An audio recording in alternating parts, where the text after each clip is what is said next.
salaamaaleykum mbokk yi dañu ñëwoon tey ci gàmmuwaat famille Cheikh Ibrahima Niass radiallahu taala anhu ñu ñëwoon ziyaare si ñëwoon feddali kóllëre suñu diggante ak famille bi ñu dooree ko ci kër Seyda Mariama Niass ak frère am bi ak jëkkëram ak borom këram ak famille bi yëpp fekk fi tam Barham Mar di xam ne suñu mbokk la suñu xarit la ñu ñëwoon donc ziyaare si xalif général recevoir ñu comme ni ñuy recevoir doom ci kër teral ñu waxtaan ak ñun ñaanal ñu ba tey ñu mën a dellu Ndakaaru sant yàlla bu baax ci li ñu am fii parce que fii ku fi ñëw da ngay wut si da ngay jël si da ngay yóbbaale Cheikh Ibrahima Niass nag du fii rek lañ ko xam ci Sénégal yàlla daf ma may chance ci li ma gëm ci mbirum engagement politique ñëpp xam nañu suñu mouvement luy jot na panafricanisme la ñu gëm boole réewu Afrique yi pour réewu Afrique yi mën a defanteeg ñëpp mën a def ak européens yi def ak américains yi def ak chinois yeeg indiens yeeg ñeneen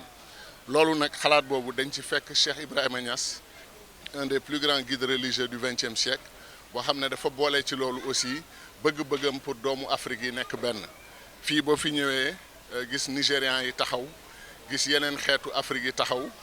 xamoon naa sama benn xarit vice-président Ghana Talibé Niassène la woon dama ko doon accueillir aéroport Dakar defal ko facilité pour mu ñëw Taïba fii ñëw ziyaare si ba may am mission Centrafrique ak Tchad ak Niger ak Nigéria ak Ghana foo dem fekk Talibé Niassène yi toog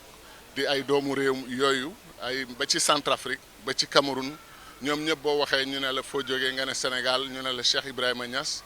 moom lañ lay xàmmee moom lañ lay ràññee ba pare félicité la ci li yàlla may doom ju mel na Cheikh Ibrahima Niass may ko Sénégal moo tax ma ne réew mu yàlla teral la réewum Sénégal li ñu yàlla may fii dafa presque may ko kenn ci Afrique moo tax ñu war a sopp suñu réew ñun ñëpp gën a bëgg réewum Sénégal gën a liggéey réewum Sénégal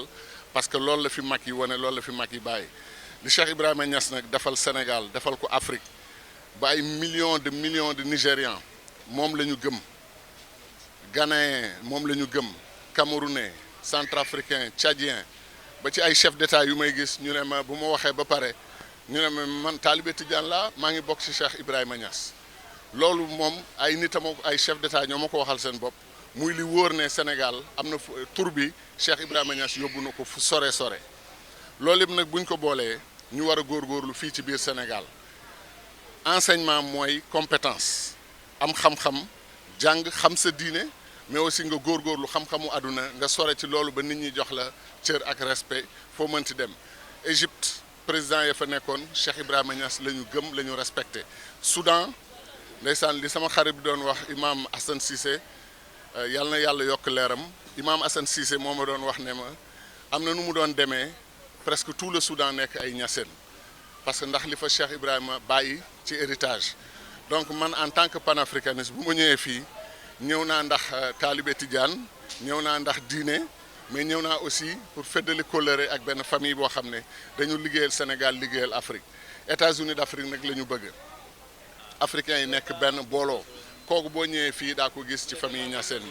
donc vraiment ñu ngi sant suñu borom di sant suñu xarit Seyda Mariama Niass di continuer feddali kóllëre ak moom di ko fekk ba Allemagne di ko jàppale ci liggéey bi muy liggéeyal Baye Niass ak bi muy liggéeyal famille bi yëpp donc loolu ñuy ñaan yàlla dimbale ñu loolu mën a continuer